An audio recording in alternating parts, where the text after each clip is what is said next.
جی اب ہوپ فلی few seconds میں ہم لائیو ہوں گے.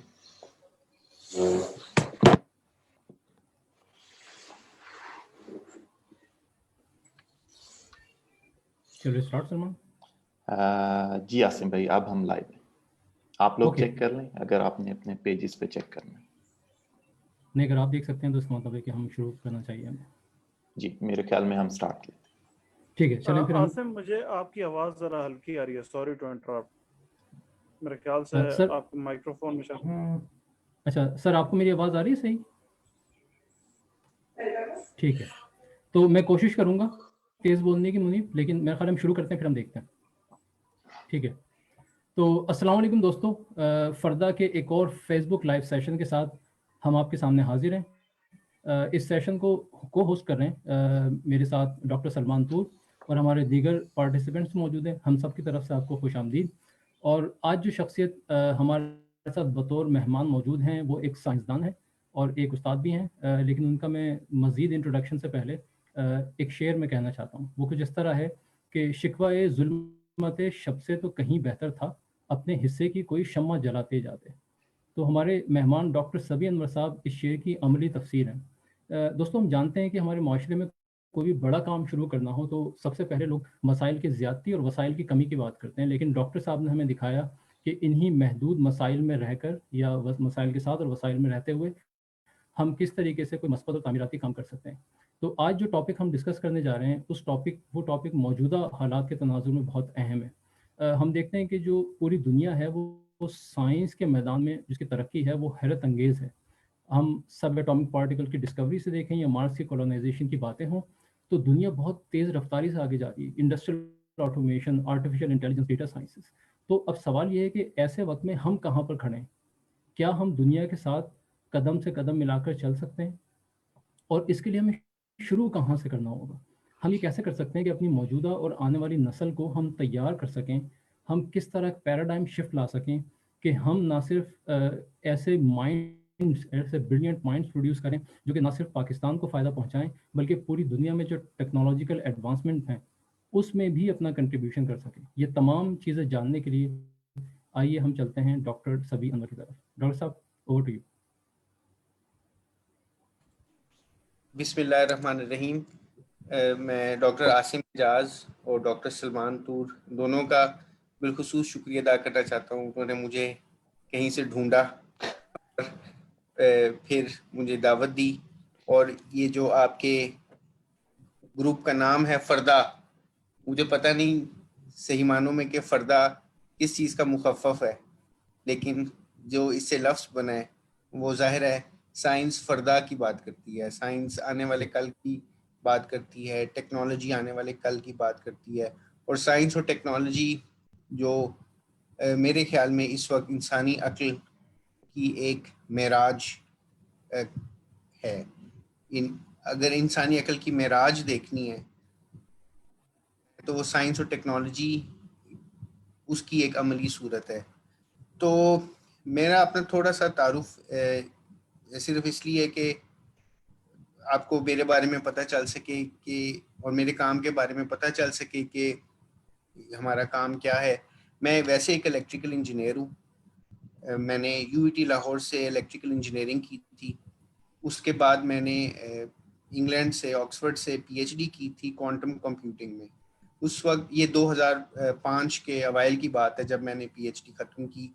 اس وقت کوانٹم کمپیوٹرز ابھی اتنے زیادہ اس پہ تحقیقی کام ابھی شروع ہوا تھا, تو ان دنوں میں مجھے موقع ملا اس موضوع پہ کام کرنے کا.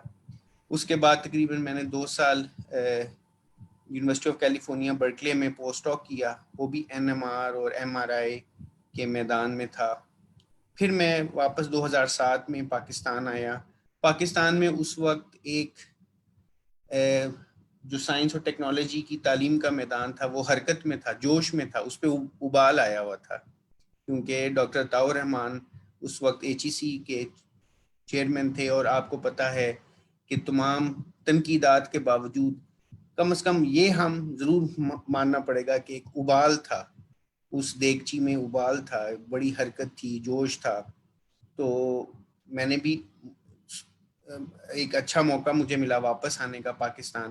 لیکن پاکستان واپس آنے کا فیصلہ اپنی پی ایچ ڈی اور پوسٹ ڈاک کے بعد نہیں کیا, بلکہ جب انسان پی ایچ ڈی کرنے جاتا ہے تو اس کے ذہن میں یہ طے بات ہوتی ہے کہ اسے بالآخر کہاں رہنا ہے اور کہاں کام کرنا ہے. تو اللہ نے مجھے یہ سعادت دی اور ہمت دی کہ میں واپس آئی. اور ہمت میں کہتا ہوں کیونکہ اکثر لوگ واپس نہیں آ پاتے, اس میں کوئی برائی یا خامی نہیں ہے, لیکن کچھ ایک ایسی کشش تھی متعلق جو مجھے کشاں واپس لے آئی.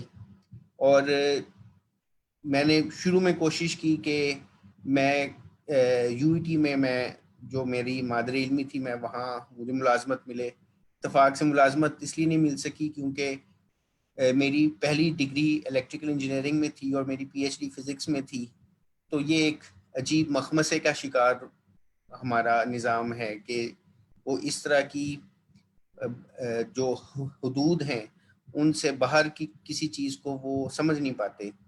تو اس وقت لمز کے اندر جو ایک پرائیویٹ ادارہ آپ جانتے ہیں, ایک معروف یونیورسٹی ہے, وہاں پہ یہ سائنس اینڈ انجینئرنگ کا اسکول بننے جا رہا تھا. تو اس وقت مجھے موقع ملا کہ جب یہ اس کی بنیاد پڑ رہی تھی تو میں وہاں آیا اسسٹنٹ پروفیسر کے طور پر فزکس میں. پھر ہم نے بڑا بنیادی کام کیا school of science and engineering بنانے میں, فزکس ڈپارٹمنٹ بنانے میں. اور اب مجھے لگتا ہے کہ 10-12 سال ہونے کو آئے ہیں. ہمارا اسکول ایک اس کی ایک اچھا معیار ہے, نہ صرف تعلیم کا بلکہ تحقیق میں اور ڈسکوری میں, نئی دریافتوں میں, نئی ایجادات میں. اپنے تئیں اپنی مختصر محدود وسائل کے اندر ہم میرے خیال میں بہت اچھا کام کر رہے ہیں. اور کوئی بھی پاکستانی سائنٹسٹ جب پاکستان واپس آنا چاہتا ہے تو میرے خیال میں وہ ہم سے بات کرنے کی کوشش ضرور کرتا ہے, اور ہم بھی بڑے آمادہ ہیں کہ اچھے محققین کو اپنے یونیورسٹی میں لے سکیں. تو یہ تو میرا ایک پیشہ ورانہ ایک تعارف ہے. فزکس میں میری فیلڈ میں زیادہ تر میگنیٹزم اور آپٹکس پہ کام کرتا ہوں کہ جب روشنی مختلف میگنیٹک مٹیریلز پہ پڑتی ہے تو روشنی کس طرح ان مٹیریلز کے ساتھ انٹریکٹ کرتی ہے, اور ہم کس طرح میگنیٹزم کے بارے میں روشنی کی مدد سے جان سکتے ہیں. اور یہ روشنی عام روشنی بھی ہے, لیزر کی روشنی بھی ہے, اور ایک خاص قسم کی روشنی بھی ہو سکتی ہے جسے ہم کوانٹم لائٹ کہتے ہیں. جو لائٹ دراصل چھوٹے چھوٹے ذروں پر مشتمل ہوتی ہے جنہیں فوٹونز کہتے ہیں. جب آپ فوٹونز کی سطح پہ دیکھتے ہیں تو روشنی کا جو عام کلاسیکل ایک بیانیہ ہے وہ بدل جاتا ہے, تو آپ کوانٹم کے بیانیے میں داخل ہو جاتے ہیں. تو یہ میرا ایک پیشہ ورانہ ایک مختصر سا ایک تعارف ہے. لیکن شاید آپ نے مجھے اس لیے دعوت دی ہے, اور جو آج کا موضوع ہے وہ بھی اسی سے متعلق ہے کہ how do we produce scientific minds which show a certain level of brilliance. تو پہلی بات تو یہ کہ اس کے بارے میں آپ 5-6 منٹ بات کروں گا آپ سے, اور پھر آپ بے شک سوال مجھ سے پوچھیں اور ہم گفتگو جاری رکھیں گے. یہ انسانی دماغ بہت, آپ کو پتہ ہے کہ بہت پیچیدہ چیز ہے, اور پہلی 1-2 صدیاں ہم نے اپنے ارد گرد کے ماحول کو جاننے کے بارے میں گزار دی, اپنے اجرام فلکی کو دیکھنے میں, سیاروں کو دیکھنے میں. لیکن اب جو موجودہ صدی ہے اس میں ہمارا سب دھیان اور توجہ انسانی دماغ کی طرف ہے اور انسانی احساس کی طرف ہے, اور اس کو اب ہم پوری طرح سمجھنے کی کوشش کر رہے ہیں. اور صدیوں سے انسانی نفسیات پلتی بڑھتی رہی ہیں, اور انسانی دماغ کو اور احساسات کو سمجھنے کی کوشش ہوتی چلی آئی ہے. تو اب یہ جو ہم کہتے ہیں جب سائنٹیفک مائنڈ, تو دراصل سائنٹیفک مائنڈ ایک کوئی ایسی چیز نہیں ہوتی کہ یہ مائنڈ سائنٹیفک ہے اور یہ مائنڈ ان سائنٹیفک ہے. یہ دراصل مائنڈ کے 2 حصے ہیں, لیفٹ اور رائٹ ہیمیسفیئر. اور لیفٹ ہیمیسفیئر کا اپنا کام ہے, رائٹ ہیمیسفیئر کا اپنا کام ہے. رائٹ ہیمیسفیئر آپ کو بڑی تصویر دکھاتا ہے, آفاقی منظر دکھاتا ہے. مذہب, موسیقی, کلچر, ثقافت, یہ اہم طور پر رائٹ ہیمیسفیئر کی دین ہے. اور لیفٹ ہیمسفیئر آپ کو چھوٹے چھوٹے حسابات، چھوٹے چھوٹے کیلکولیشنز، آپ دقیق چیزوں پہ اور ڈیڈکٹیو انداز میں آپ سوچتے ہیں لیفٹ ہیمسفیئر کے ذریعے. یعنی آپ کا بایاں نصف کرہ آپ کی، اگر آپ ایک بٹوارا کریں، بایاں نصف کرہ لیفٹ ہیمسفیئر آپ کو ڈیڈکٹیو لاجک دیتا ہے، اور آپ کا دایاں ہیمسفیئر آپ کو انڈکٹیو لاجک دیتا ہے، کشف دیتا ہے، الہام دیتا ہے، فردا کے بارے میں سوچنے کی صلاحیت دیتا ہے، بڑا منظر دکھاتا ہے. تو سائنٹسٹ جو ہوتا ہے وہ دماغ کے دونوں حصوں سے جب تک کام نہ لے وہ بات پوری نہیں ہوتی. تو عام طور پر ہماری جو نظام تعلیم ہے اس میں توجہ لیفٹ ہیمسفیئر کی طرف ہے. جب ہم سائنس کی تعلیم، ہم خود بھی جب سائنس پڑھتے تھے اپنے اسکول میں، جب میں اپنے اسکول میں پڑھتا تھا لاہور میں ہی، تو ظاہر ہم حسابات کرتے تھے، یاد کرتے تھے، چیزوں کو بار بار مشق کرتے تھے، جسے عام طور پہ رٹا کہتے ہیں، وہ لگاتے تھے. اور پھر جب ہم یونیورسٹی میں داخل ہوئے تو بالکل اسی طرح چھوٹی چھوٹی باریکیوں میں ہم گم ہو گئے. لیکن جب تک آپ اپنے رائٹ ہیمسفیئر کو بھی جگائیں گے نہیں، اس کو جلا نہیں بخشیں گے، اس پہ روشنی نہیں ڈالیں گے، تب تک پوری بات مکمل نہیں ہوتی. تو اس کے لیے آپ کو سائنس کو دلچسپ بنانا پڑتا ہے، سائنس کی تعلیم کو کھولنا پڑتا ہے، اس کو کتاب سے باہر نکالنا پڑتا ہے. اور سائنس کوئی کتاب میں قید چیز نہیں ہے. تو سائنس کو جب تک آپ دلچسپ نہیں بنائیں گے، اور بالخصوص موجودہ دور میں جب انسان کے پاس ڈسٹریکشن بہت زیادہ ہیں، ہم بچوں کے پاس، نوجوانوں کے پاس، تو دلچسپی کا عنصر پیدا کرنا بہت ضروری ہے، جسے آپ فیسینیشن کہتے ہیں.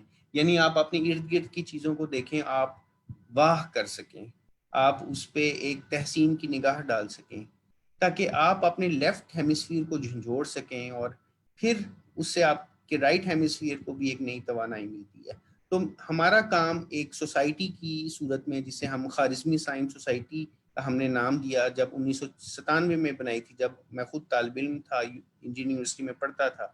تو اس سوسائٹی کا کام یہ تھا کہ لوگوں کے اندر، عوام کے اندر، بچوں کے اندر، اور بالخصوص اساتذہ کے اندر سائنس کی تدریس کا ایک اچھوتا، ایک آہنگ پیدا کیا جائے. اس کے لیے ہم نے مختلف حربے 20-25 سال میں، زیادہ تر ہم نے جو ایک تصور دیا، اس کو اگر ایک لفظ میں سمویا جائے، اسے ہم کہتے ہیں میلہ. آپ کو پتہ ہے کہ میلہ ہماری ثقافت میں بڑی اہمیت رکھتا ہے. لوگوں کو تفریح کا ایک وہ ذریعہ ہوتا ہے. جب لوگ اپنی دن بھر کی رنج و آلام سے میں ڈوب جاتے ہیں اور اس کے بوجھ تلے دب جاتے ہیں، تو وہ عام طور پر میلوں ٹھیلوں کا رخ کرتے ہیں. تو اس میں وہ اپنی الفتوں کو کچھ دیر کے لیے پیچھے ڈال دیتے ہیں اور زندگی کی رنگا رنگی کو دیکھتے ہیں. تو سائنس بھی بالکل اسی طرح، ہم نے میلوں کے ذریعے سائنس کو بچوں تک متعارف کرایا. 2 طرح کے میلے ہم کرتے ہیں. 2009 میں فلکیات کا عالمی سال تھا. یونیسکو نے یہ اعلان کیا تھا کہ یہ انٹرنیشنل ایئر آف اسٹرانومی ہے. اس موقع پر ہم نے فلکیاتی میلے کیے. ملک کے طول و عرض میں ہمارے پاس دوربینیں تھیں. ہم اسکولوں میں جاتے، ہم تاریخی مقامات میں جاتے، قلعوں میں جاتے، پہاڑوں پہ جاتے، ہر مہینے ایک دفعہ، اور ہم اپنی دوربین سیٹ کرتے، پہلے اس کا اچھا پرچار کرتے، مقامی انتظامیہ کے ساتھ بات کرتے یا مقامی اسکول سے بات کرتے، ان کی مدد اور تعاون سے ہم یہ میلے منعقد کرتے. دوربین کو یا تو قطار میں لوگ کھڑے ہو کے دوربین کے ذریعے ہم وہ رات بھی منتخب کرتے کہ کوئی جرم فلکی، کوئی ہیونلی باڈی نظر آ رہا ہو، نہیں تو چاند کی ایسی تاریخ منتخب کرتے کہ چاند 6, 7, 8 تاریخ ہو کہ چاند ایک خاص کیفیت میں نظر آئے. پھر یا تو قطار میں لوگ بچے اور بوڑھے جوان دیکھتے. اور جس طرح کارل سیگن مشہور سائنس کمیونیکیٹر تھا، اس نے کہا تھا کہ seeing through the telescope once in a life can change the future of a child. تو بالکل اسی طرح جب لوگ دوربین کی آنکھ سے ان چیزوں کا مشاہدہ قریب سے دیکھتے ہیں، چاند کی سطح پر بنے ہوئے گڑھوں کو دیکھتے ہیں، اس مقام کو دیکھتے ہیں جہاں اپولو 11 اترا تھا، پہاڑوں کو دیکھتے ہیں، پہاڑوں کے سایوں کو دیکھتے ہیں، اور جب سیارہ زحل کے رنگز کو دیکھتے ہیں، اور تو آپ کی کیفیت دیدنی ہوتی ہے، چاہے آپ نوبل laureate ہی کیوں نہ ہو، آپ کی جو کیفیت ہے وہ بیان سے باہر ہوتی ہے۔ دوسرا ہمارا حربہ یہ ہوتا ہے کہ ہم دوربین کے آئی پیس کو پروجیکٹر کے ساتھ لگا دیتے تاکہ بہت بڑے مجمع میں ہم اس کو دکھا پاتے۔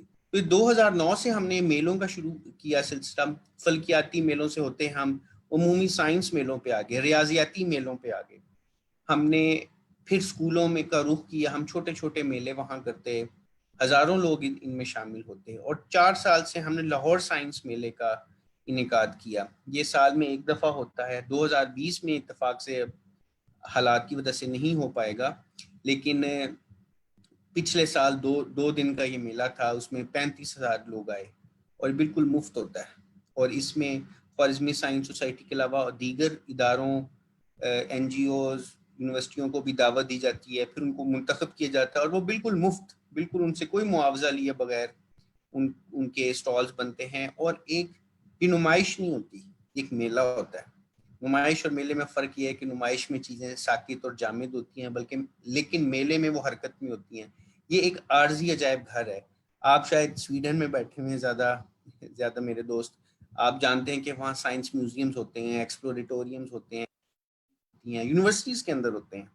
یونیورسٹیز کا بھی ایک اہم کام یہی ہے کہ یونیورسٹی جب سائنس کی زبان کو بچوں تک نہیں پہنچائے گی تو پھر آپ میڈیا بھی نہیں پہنچا سکے گا، کوئی اور ادارہ نہیں پہنچا سکے، تو یونیورسٹیوں سے سرچشمے پھوٹتے ہیں سائنسی ابلاغ کے۔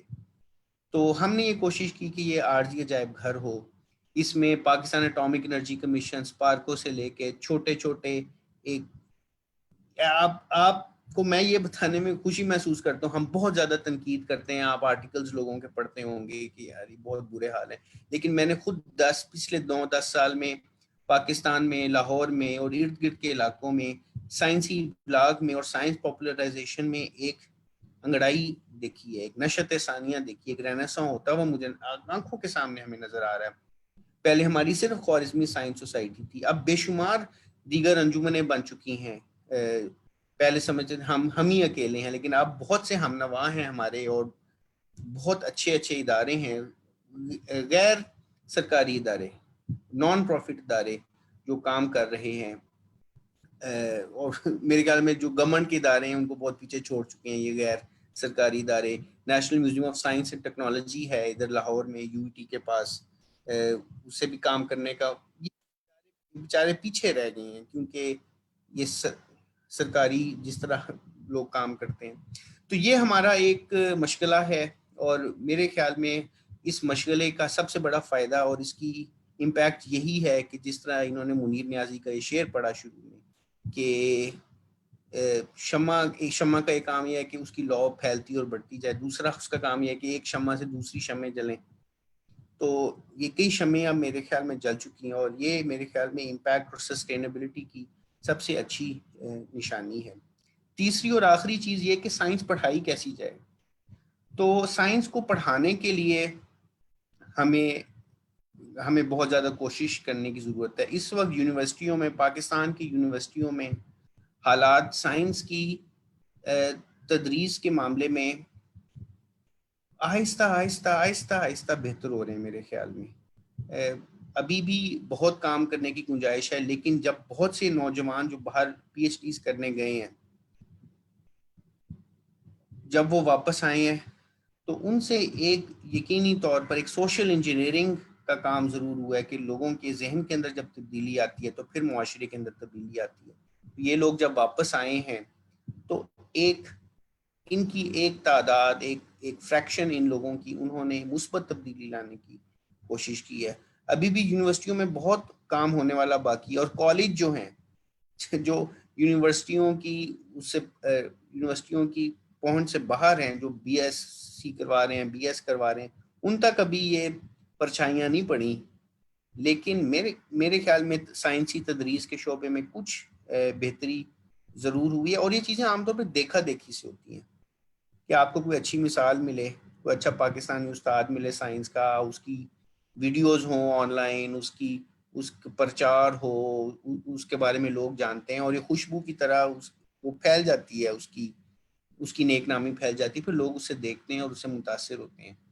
تو میرے خیال میں اب HEC بھی انہیں بھی اس بات کا اندازہ ہوا ہے کہ سائنس کی اچھی تدریس کے بغیر، اور سائنس کی ایسی تدریس جس میں لیفٹ اور رائٹ ہیمیسفیئر دونوں کا استعمال ہو، اس کے بغیر سائنس کی اچھا ابلاغ نہیں ہو سکتا یہ، اور نہ ہم ترقی کر سکتے ہیں. اور سائنس کے میدان میں ہم اپنے ارد گرد کے ملکوں، ہمسایہ ملکوں کے قریب بھی اگر آنا چاہیں تو ہمیں ایک سائنٹسٹ کو غیر سائنس کی چیزوں کے بارے میں بھی علم ہونا چاہیے، اس کی اچھی تحریر پہ، اچھی تقریر پہ اچھی گرفت ہونی چاہیے، اسے معاشیات کا، اسے معاشرت کا، ان سب چیزوں کا بھی کچھ نہ کچھ درک ضرور ہونا چاہیے. اس لیے ہماری انڈر گریجویٹ اور BS لیول پر اب یہ باتیں سننے میں آ رہی ہیں کہ ہمارا جو نصاب ہے وہ ہولسٹک ہونا چاہیے، اس کے اندر اتنی جگہ ہونی چاہیے کہ وہ دیگر مضامین بھی ایک سائنس کا اسٹوڈنٹ، ٹیکنالوجی کا اسٹوڈنٹ پڑھ سکے.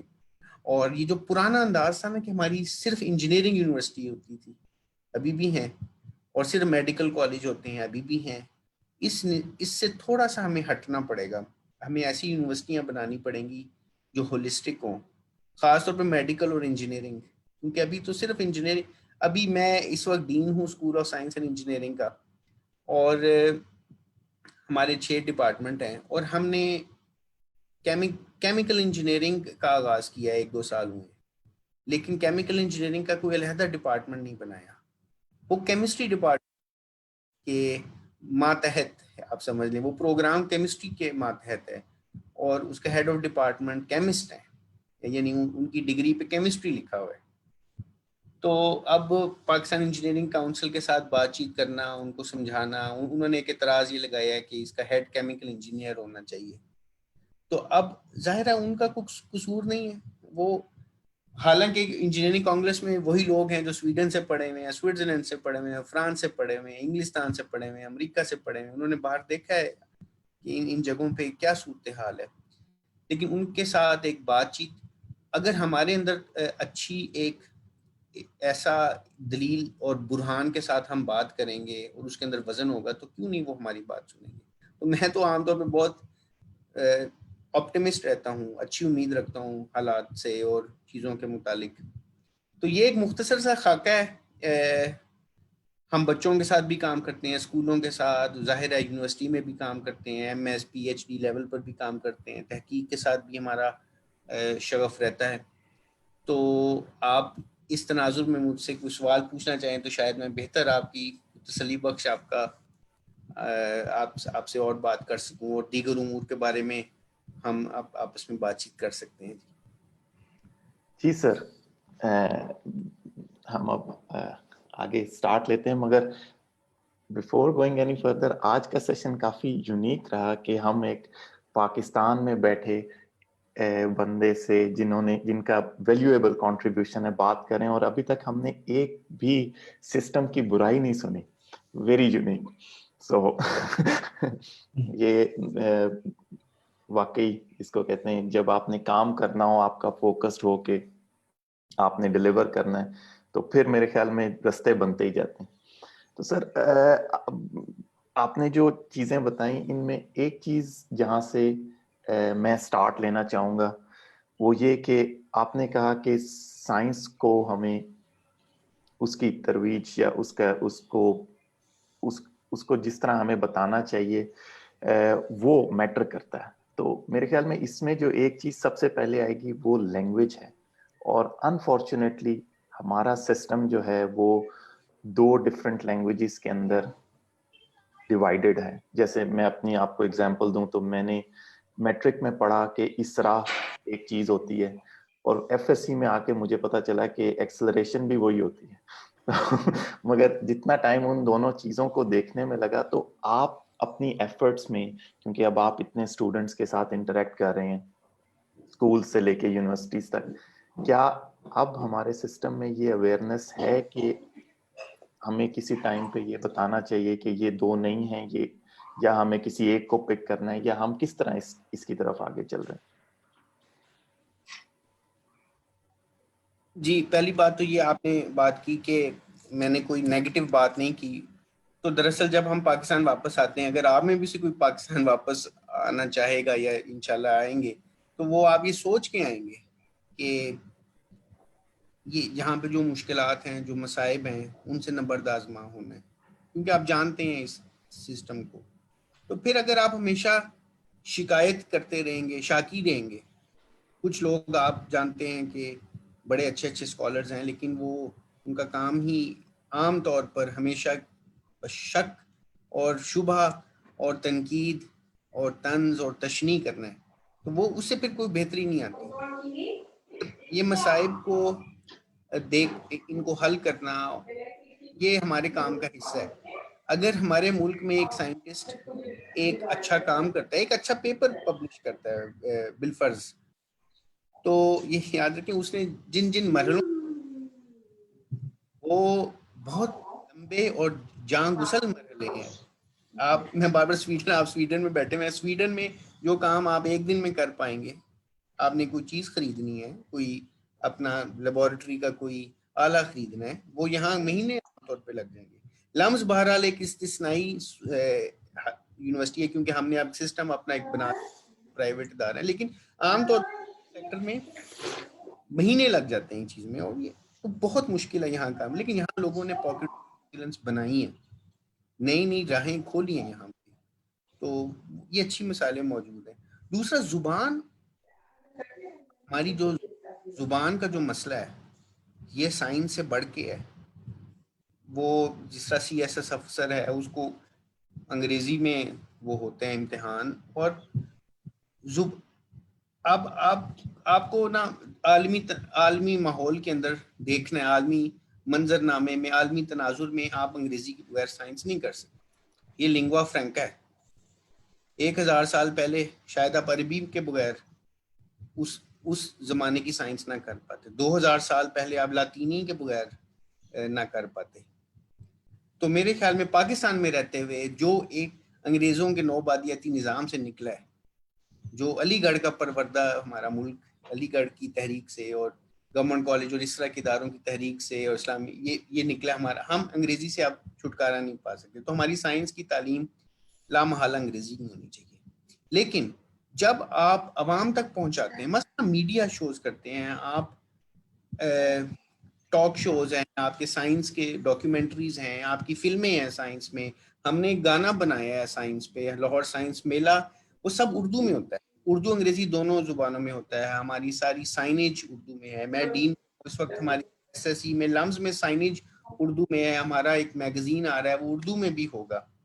تو یہ چیزیں جب آپ تسہیل کرتے ہیں، جب آپ نے ظاہر ہے تشکیل کے میدان میں جانا ہے، آگے بڑھنا ہے، تو آپ انگلش میں ہی، کیونکہ نہ تو کتابیں موجود ہیں اردو میں، نہ تراجم ہوئے ہیں. ایران والی حالت نہیں ہے ہماری، تو ہمیں تو وہ انگریزی میں ہی کرنا پڑے گا. اور دوسرا یہ کہ جو تسہیل کرنی بہت ضروری ہے، وہ اردو میں ہوگی یا پنجابی میں ہوگی یا سندھی میں ہوگی. جب آپ نے عوام تک، ایک ہے لوگوں کو ابھارنا، لوگوں کو لوگوں کی تحریس، لوگوں کو ترغیب دینا، بچوں کو، وہ آپ ان کی زبان میں کریں گے. ہمارے اسکولوں کالجوں میں اردو میں سائنس پڑھائی جاتی ہے، ہماری یونیورسٹیوں میں بھی اردو میں سائنس پڑھائی جاتی ہے. ہاں، آپ نے امتحان دینا ہے، آپ نے کوئی پرچہ لکھنا ہے، وہ انگریزی میں ہوگا. تو اس میں اتنا کوئی فرق اور تفاوت نہیں ہے. اور آپ نے جب وہ اسراء پڑھا تو صرف وہ اسراء ہی نہیں پڑھا، وہ اسراء کے اندر ایک ورلڈ ویو بھی ہے. اسراء کے اندر آپ نے عربی بھی پڑھ لی ہے، آپ نے سورت بھی دیکھ لی ہے، آپ نے ایک پورا ایک لفظ، ایک نیا مادہ بھی سیکھ لیا. تو جو اردو بنفسے ہی اس کو جاننا بڑا ضروری ہے. اور یہ ہماری اہمیت ہے کہ اردو ہم ٹھیک طریقے سے پڑھائیں. اردو کی جو ترویج ہے وہ سائنس سے قطع نظر وہ بہت اہم ہے، کیونکہ وہ لوگوں کی ایک زبان ہے. وہ اور کہتے ہیں ہم پنجابی، ہمارے ملک کے زیادہ لوگ پنجابی بولتے ہیں، لیکن جو پنجابی نہیں بولتے وہ پنجابی سمجھ نہیں پائیں گے ہمارے ملک میں. اردو سب سمجھیں گے.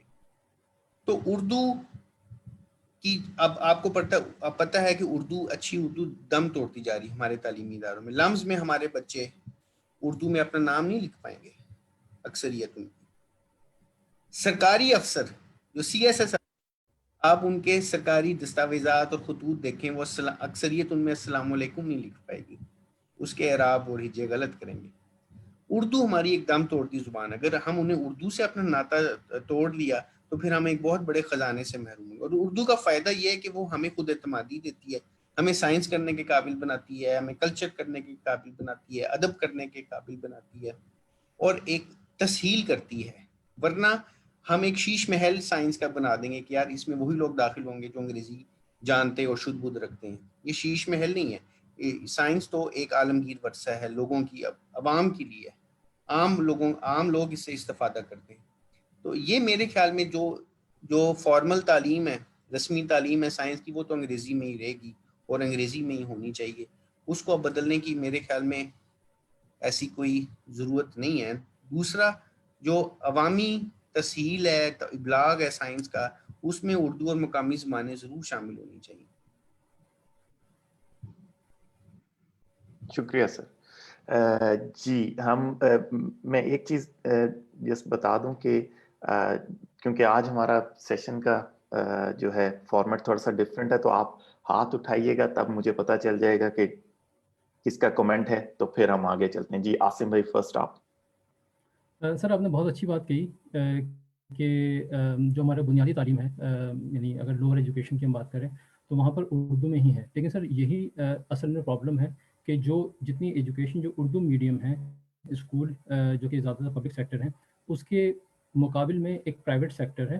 تو جتنے بھی ہمارے معاشرے میں اگر ہم دیکھیں جو ٹاپ پوزیشنز پہ آگے جاتے ہیں ہائر ایجوکیشن میں, وہ بچے وہی جاتے ہیں جو کہ انگریزی میں جن کی بنیادی تعلیم ہوتی ہے. اچھا, اگر ہم اس کو بنیادی طور پہ دیکھیں تو جو کوگنیٹو ڈیولپمنٹ ہیں, جو فارمنگ ایئرز ہوتے ہیں بچے کے شروع کے 5 سے 6 7 سال, اس میں جو ہے وہ اپنی لینگویج ہی اس کے لیے سب سے زیادہ اس کی کوگنیٹو ڈیولپمنٹ کے لیے امپورٹنٹ ہے. ہم جرمنی, ایون سویڈن کی مثال ہمارے سامنے کہ وہ انگریزی ان کے لیے پرابلم نہیں ہے.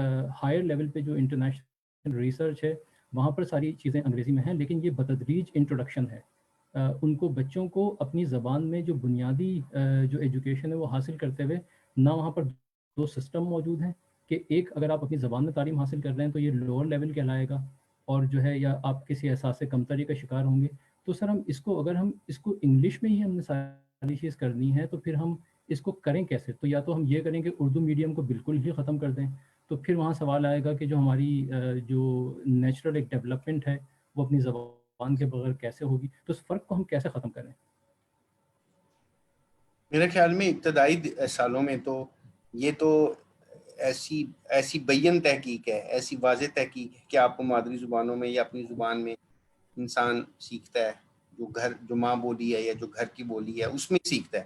تو وہ تو بنیادی طور پہ اردو میں ہونی چاہیے. اور 5ویں 6ٹھی 7ویں تک سائنس کے ایسے کچھ دقیق خیالات تو آتے نہیں ہیں کہ آپ کو انگریزی کا سہارا لینا پڑے. وہ تو بڑی بآسانی سے روزمرہ کی جو چیزیں ہیں, روزمرہ کی سائنس ہے, وہ تو اردو میں آسانی سے ہو سکتی ہے. اور میرے خیال میں اگر آپ ساتھ ساتھ انگریزی پڑھتے رہیں تو یہ بتدریج, یہ کوئی جمپ ایسا شارپ جمپ نہیں ہے کہ انسان کو بڑی مشکل پیش آئے. ہم اسکول میں پڑھتے تھے, ہماری اردو میں تھی, اسلامیات اردو میں تھی, مطالعہ پاکستان اردو میں تھی, خاص ایک عربی کا بھی مضمون ہوتا تھا. 3-4 مضامین اردو میں ہیں, باقی مضامین انگریزی میں ہیں. اور کوئی شارپ شفٹ نہیں آتی ایف ایس سی اور میٹرک کے درمیان. جو اچھے سائنسدان آپ دیکھیں ہمارے ملک میں جو اس وقت آپ کی مسند آ رہا ہے ہماری یونیورسٹیوں میں, وہ اردو میڈیم کے پڑھے ہوئے ہیں.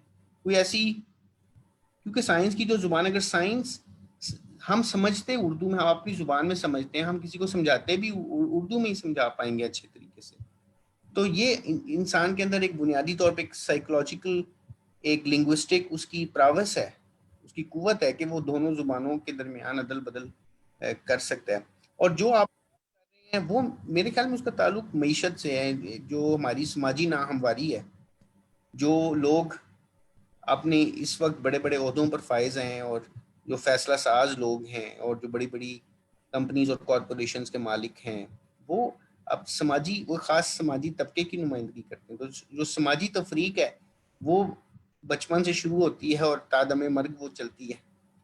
تو وہ ایک معاشی ناہمواری ہمارے ملک میں تو یقینی طور پہ موجود ہے, جو تعلیم کے شعبے میں بھی اثر انداز ہوتی ہے. آج کل جو یکساں نصاب تعلیم کی بات ہو رہی ہے وہ ایک اچھا قدم ہے, لیکن میرے خیال میں یکسانیت سے بہت زیادہ ضروری باہمی احترام ہے کہ جو مختلف طریقوں کے جو نصاب ہیں, مثلا مدرسے کا نظام ہے, وفاق المدارس کے تحت جو نظام ہے, جو ہمارا ہمارے اسکولوں کالجوں کا جو نظام ہے، پھر جو ایلیٹ ہمارے ادارے ہیں، جو ایلیٹ گرامر سکولز ہیں، جو ان کا جو نظام ہے، ان کے درمیان ایک باہمی احترام کا رشتہ اس طرح ہونا چاہیے کہ ان کے درمیان ایکویولنس ہونی چاہیے، وہ لیٹرل موومنٹ ہونی چاہیے کہ اگر کوئی مدرسے کا بچہ آ کے یونیورسٹی میں تعلیم حاصل کرنا چاہیے اس کو کوئی دقت نہ ہو. یہ یکساں نظام تعلیم کی بنیادی شرط یہ ہونی چاہیے. پھر دوسرا یکساں نظام تعلیم سے ایک زیادہ اہم چیز یہ ہے یکساں مواقع تعلیم. تعلیم کے یکساں مواقع ہوں گے تو پھر یکساں نصاب تعلیم کا فائدہ ہوگا کہ سب کو ایک ہی سطح کے مواقع فراہم کیے جائیں. تو ہماری جو تفریق ہے یہ مواقع کی نا یکسانیت اور نہ ہمواری کی وجہ سے ہے. تو ہمیں اور وہ زبان کے ساتھ ایک جڑا ہوا ایک مسئلہ ہے، معاشی ایک مسئلہ ہے. تو اس پہ کام کرنا بہت ضروری. جب تک ہمارے 2 کروڑ بچے جو اسکول میں ابھی نہیں جاتے، جو اسکول جانے کی عمر میں ہیں اور اسکول نہیں جا پاتے، 2 کروڑ بچے ہیں، ہماری 10% آبادی ہے. جب تک وہ بچے اسکول نہیں جائیں گے تب تک یہ معاشی ناہمواری کا مسئلہ حل نہیں ہوگا.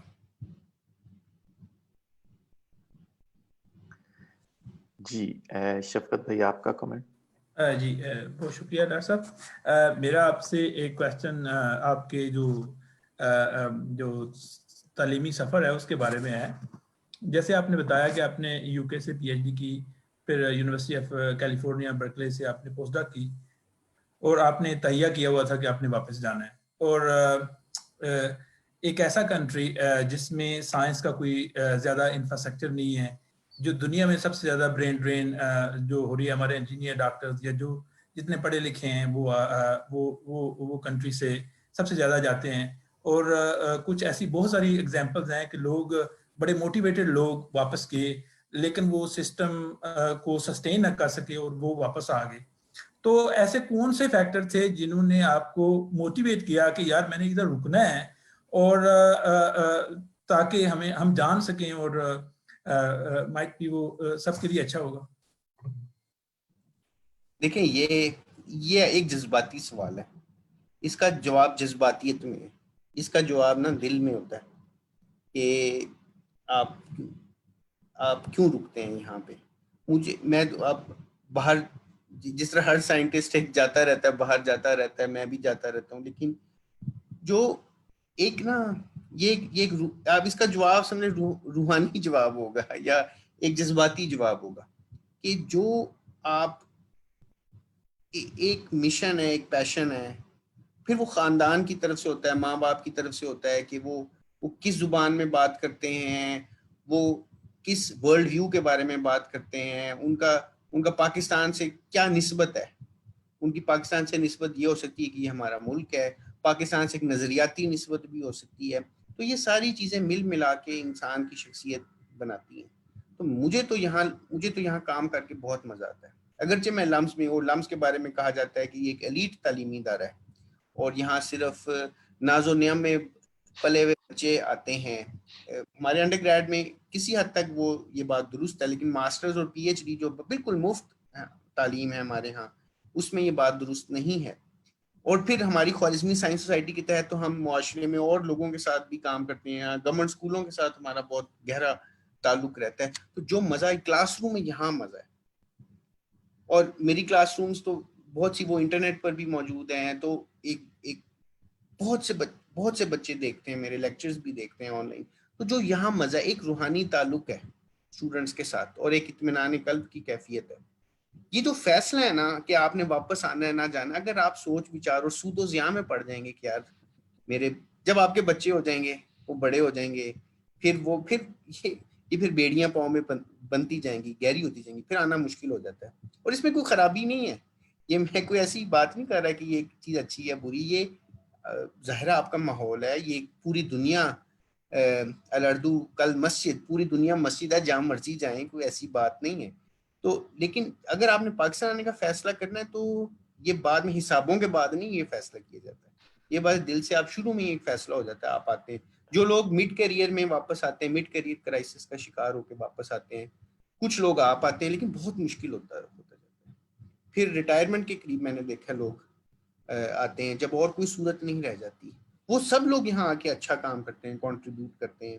لیکن یہ ایک جذباتی فیصلہ ہے, یہ دل سے ایک فیصلہ کیا جاتا ہے, اور بہت سے لوگ واپس بھی آئے ہیں اگرچہ برین ڈرین ہوا ہے, اور وہ رہے گا جب یہ ہمارا ملک کا ماحول بہتر ہوگا, جب یہاں قانون کی بالادستی ہوگی, جب یہاں انصاف ہوگا, تو پھر لوگ واپس آئیں گے. اب جو میں سہولیات جو مجھے میسر ہیں اللہ کے فضل سے یہاں رہتے ہوئے, ایک اچھی تنخواہ پہ اور ایک اچھے الحمدللہ گھر میں, وہی سہولیات ہیں جو باہر کے ملک میں شاید اس سے بہتری ہو, شاید تھوڑی سی بادشاہت کا احساس بھی ہوتا ہے یہاں پہ. تو یہ ایک دل سے فیصلہ ہوتا ہے, اس میں زیادہ حسابوں میں پڑیں, زیادہ کیلکولیشنز کریں تو پھر یہ مشکل ہوتا رہتا ہے. تو جو روحانی آپ کو اطمینان یہاں ملتا ہے اسٹوڈنٹس کے ساتھ بات کر کے, ان کو آگے بڑھتے دیکھ کے, اپنے ملک کے بچوں کو, اپنے ملک کے نوجوانوں کو بہت اور انسٹنٹ امپیکٹ آپ کو نظر آتا ہے. سر ایگزیکٹلی کچھ عرصے پہلے ہم نے پروفیسر سہیل نقوی کے ساتھ سیشن کیا تھا, تو انہوں نے ایک جملہ کہا تھا جو کافی دل میں بس گیا کہ ہم تو پاکستان چھوڑ دیتے ہیں مگر پاکستان ہمیں نہیں چھوڑتا. وہ دل میں بیٹھ جاتا ہے, اور یہ جو آج کا سیشن ہے بیسیکلی یہ بھی اس کی ریئلائزیشن ہے کہ ہم میں سے زیادہ تر باہر ہیں مگر ہم بات اسی سسٹم کی اور انہی چیزوں کی کریں. تو اب میں نیکسٹ تنویر آپ کی طرف چلتا ہوں, آپ اپنا کمنٹ یا کوسچن کیجیے. بہت شکریہ. اصل میں وہ پروفیسر صاحب نے آنسر تو کر دیا میرا کوسچن. میرا ایک کمنٹ تھا کہ جتنی خوبصورت اردو یہ بول رہے ہیں اس کو دیکھ کے مجھے نہیں لگتا کہ اردو دم توڑ رہی ہے, اور جتنی خوبصورت ترویج یہ کر رہے ہیں اردو کی, امیزنگ, ماشاءاللہ, یہ بڑا زبردست. یہ مجھے ایک تھوڑی ڈفرینٹ چیز لگی اور بڑی پازیٹیو انرجی مل رہی ہے. باقی میرا کوسچن تو آنسر کر دیا تھا وہ عاصم بھائی کے ساتھ ہی. ایک چھوٹی سی چیز اگر میں اور پوچھ سکوں تو ٹیچنگ کی بھی ابھی پروفیسر صاحب نے بات کی کہ اچھی ٹیچنگ ضروری ہے سائنس کی ترویج کے لیے. تو ہم اگر تھوڑا سا جو سسٹم یہاں پہ ہیں جیسے سویڈن میں ہیں یا اور کنٹریز میں ہیں, وہاں پہ اگر آپ پی ایچ ڈی کر رہے ہیں یا لیٹ سے کہ ماسٹرز کر رہے ہیں, تو آپ کو وہ ایک اپرچونٹی مل جاتی ہے کچھ لیب میں کچھ کام کرنے کی, ٹیوٹرنگ یا ٹیچنگ کرنے کی. تو by the time you finish your P H D تو وہ پھر ایسے ہوتا ہے کہ آپ کو ایک ہینڈ آن ایکسپیرینس آپ کے پاس آ جاتا ہے, وہ ایک طرح سے ٹیچنگ کا. اور اگر بعد میں آپ اکیڈیمیا کو ہی چوز کرتے ہو تو وہ شاید آپ کے لیے وہ تھوڑا ہیلپ فل ہو. تو اس پہ اگر آپ کچھ کمنٹ کرنا چاہیں تو.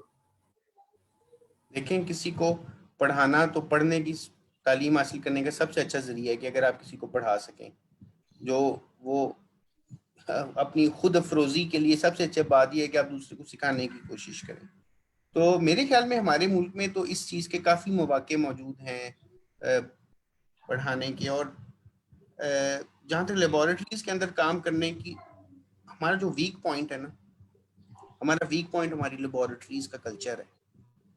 جو آپ کو پتا, آپ کی لیبارٹری اگر آپ سائنس اور انجینئرنگ کے شعبے میں ہیں, میں نہیں جانتا آپ کس شعبے میں ہیں, لیکن آپ کی جو لیبارٹری کبھی بند نہیں ہوتی. آپ کی لیبارٹری 24 گھنٹے کھلی ہے اور لوگ آ جا رہے ہیں اس کے اندر. تو یہ لیبارٹریز جو ہے نا, یہ تجربہ گاہیں, یہ تخلیق گاہیں ہوتی ہیں. یہ تخلیق انسان یہاں تخلیق کرتا ہے, نئی چیزیں بناتا ہے. تو ان کو انرجائز کرنے کی ضرورت ہے, اور وہ ظاہر ہے ہمارے ٹیچرز ہی کریں گے. ہمارا جو ٹیچر ہے ایک اچھا ریسرچر ایک اچھا ٹیچر بن سکتا ہے, اینڈ وائس ورسا. تو جو ٹیچر خود پڑھتا نہیں ہے, خود اپنی فیلڈ کے ساتھ مطابقت نہیں رکھتا, اس کے ساتھ نہیں چلتا, خود مطالعہ نہیں کرتا, وہ ایک اچھا استاد بھی نہیں بن سکتا. تو اچھا استاد بننے کے لیے اچھا مطالعہ اور گہرا مطالعہ اور وسیع مطالعہ بہت ضروری ہے, کہ آپ بہت سی ہمہ مشرب ہوں, آپ بہت سی مختلف چیزوں کے بارے میں آپ پڑھ سکیں اور جان سکیں. اور وہ چیزیں آپ کی کلاس روم کے اندر جب آپ کھڑے ہوتے ہیں اپنے اسٹوڈنٹ کے سامنے, میں اگر فزکس پڑھاتا ہوں تو جہاں میں فزکس میرے کام آتی ہے, فزکس سے کہیں زیادہ میرے دماغ کے اندرون خانہ چھپے ہوئے گوشوں میں جو میں نے دیگر چیزیں پڑھی ہوتی ہیں, جو دیگر چیزوں سے میں انسپائر ہوا ہوتا ہوں, اگر میں کسی اچھے شعر سے انسپائر ہوا ہوتا ہوں, یا میں کسی اچھے کال سے انسپائر ہوتا ہوں, یا کسی واقعے سے انسپائر ہوتا ہوں, وہ میرے اندر تحریک پیدا کرتی ہیں اچھی فزکس پڑھانے کے لیے بھی.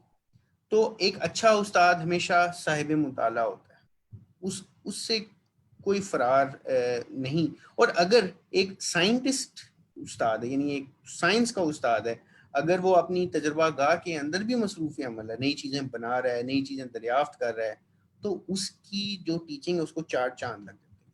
عام طور پہ ہم سمجھتے ہیں کہ جو ہماری صرف یونیورسٹیاں ہی تخلیق گاہیں ہیں, ایسی بات نہیں ہے. ہمارے اسکول بھی تخلیق گاہیں ہونی چاہیے, ہمارے کالج. یا دیکھیں ہمارے ملک میں جو سب سے ایک نقصان دہ چیز ہے وہ کہ 11ویں اور 12ویں جو جماعتیں ہیں FSC, وہ یتیمی کے 2 سال ہیں. اسکول, ہمارے اسکول ایجوکیشن سسٹم کے تحت جو پنجاب کا اسکول ایجوکیشن ڈپارٹمنٹ ہے وہ ہمارے اسکولوں کو سنبھالتا ہے 10ویں تک. ہمارے کالج ہیں 13ویں سے آگے سنبھالتے ہیں. 11ویں 12ویں ہائر سیکنڈری سسٹم وہ کسی سسٹم میں پوری طرح فٹ نہیں ہو پا رہا. تو 9ویں سے لے کے 12ویں تک ایک یکساں, ایک جس طرح O لیول A لیول ایک ہائی اسکول جس طرح شاید سویڈن میں ہو, ایک بنیادی طور پر ایک مسلسل 3 یا 4 سال کا عمل ہے وہ ہونا چاہیے, تاکہ ہماری 11ویں 12ویں کو اسکولوں میں بھی شامل. تو ہمارے اسکول بھی تخلیق گاہیں ہیں, اسکولوں کے اندر بھی نئی چیزیں بننی چاہیے. اور اب آپ کو پتہ ہے آج کل کے دور میں IoT کے ذریعے چیزیں اب سستی ہو گئی ہیں. اب انفارمیشن IoT کے ذریعے چیزیں آپ کو تقریباً مفت مل جائیں گی, آپ کو سستے داموں مل جائیں گی. آپ میکر سپیسز ہیں, آپ ان چیزوں کو اسکولوں کی سطح پہ لایا جا سکتا ہے. جو تحقیق کا جو تخم ہے وہ اسکول کی سطح پر بویا جا سکتا ہے. تو ایک اچھے استاد کے لیے صاحب مطالعہ ہونا بہت ضروری ہے, اور اگر وہ خود ہاتھ سے کوئی کام کر سکے تو سونے پہ سہاگا. شکریہ سر. اب ہم جو میں نے سیکوینس وائز لکھا ہے اس کے مطابق میرے خیال میں منیب آپ کا کوسچن ہے یا آپ کا کامنٹ.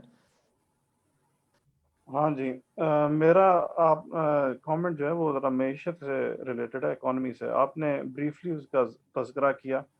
تو سائنٹیفک مائنڈس کی جب بات ہوتی ہے, ایک بہت بڑی جو ایٹ لیسٹ جو ڈیولپڈ ورلڈ ہے اس کا ایک پرپز جو سائنس کی انوویشن ڈسکوریز کو فنڈ کرنے کا یہ ہوتا ہے کہ اس کی نالج جو ہے اس کو ٹرانسفر کیا جائے انڈسٹریل اسکیل پہ, تاکہ اکانومی کو جو ہے وہ پش مل سکے. اور اس کے صورت میں جو ہے ہمارے پاس یہ ایڈوانسڈ انجینئرنگ اکانومیز آتی ہیں, اور اس کے تھرو پھر ایک فیڈ بیک لوپ چلتا ہے. وہ ایڈوانسڈ انجینئرنگ اکانومیز آگے بڑھتی ہیں, پھر وہ جو ان کی معیشت جو اس سے چلتی ہے تو وہ دوبارہ اس جو سائیکل ہے سائنٹیفک انوویشن اور ڈسکوریز کا اس کو فنڈ کرتے ہیں.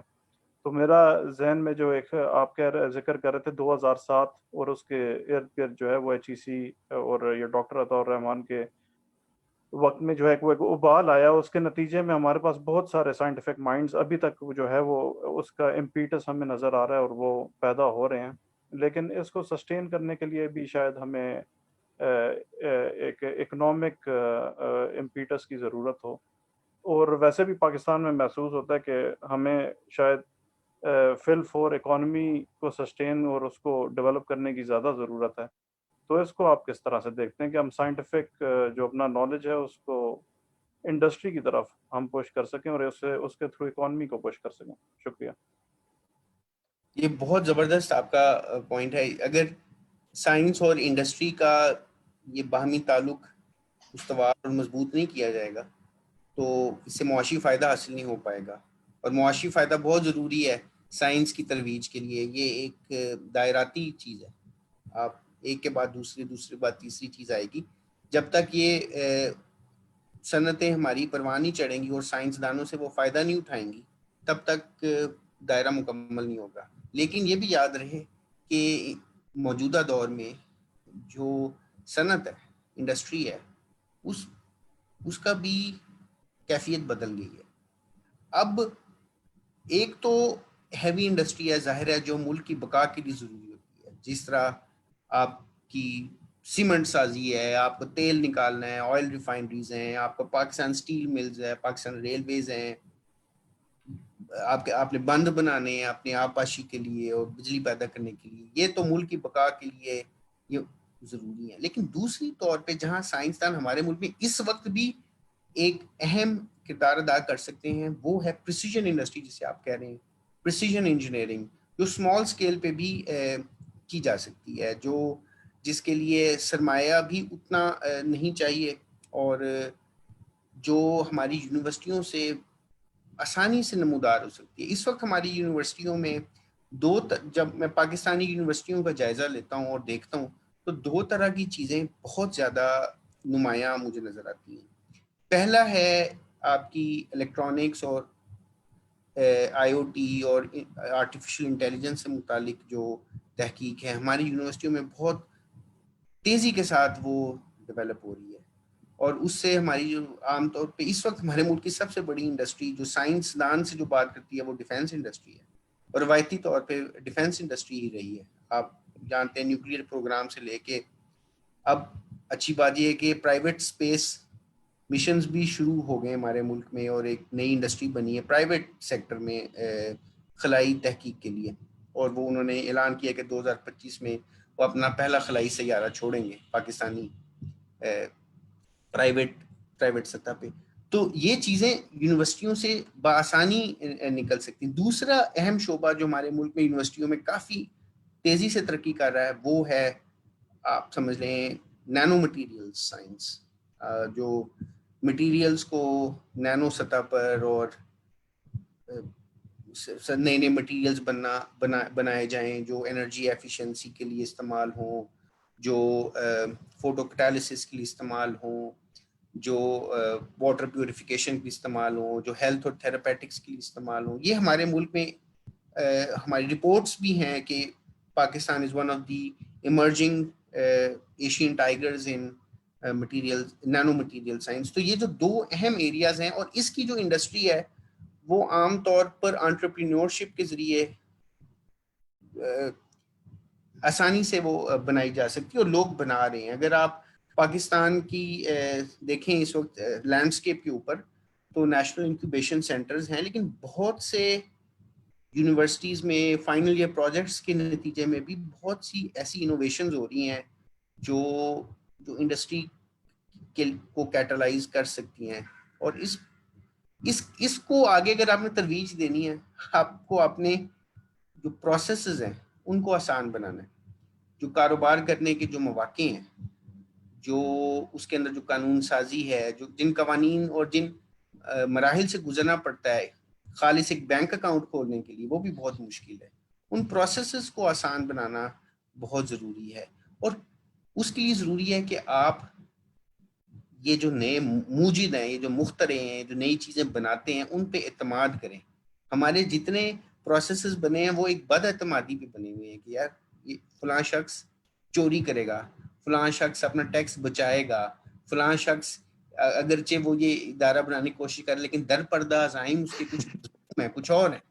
تو اس بد اعتمادی کو ختم کر کے اعتماد کے ساتھ شروع کرنا پڑے گا، اور لوگوں کے لیے آسانی پیدا کرنی پڑے گی، کم از کم قانونی سطح پر، ریگولیشن کی سطح پر، کہ وہ آسانی کے ساتھ اپنے کام کو شروع کر سکیں. تو ہمارے انٹرپرینورز بڑھ رہے ہیں انتظار میں کہ ان کو سب سے بڑی رکاوٹ جس کا سامنا کرنا پڑتا ہے وہ یہ ہے کہ وہ بینک اکاؤنٹ نہیں کھول سکتے، انہیں ٹیکس کے بڑے دشوار مراحل سے گزرنا پڑتا ہے، انہیں کوئی چیز درآمد کرنی پڑتی ہے تو وہ کریڈٹ کارڈ کے ذریعے پیمنٹ نہیں کر سکتے، وہ ایڈوانس پیمنٹ نہیں کر سکتے. وہ یہ ساری چیزیں میں نے ان پہ پچھلے دنوں ایک مضمون بھی لکھا تھا کہ ہم اپنے پروسیسز کے قیدی بن چکے ہیں.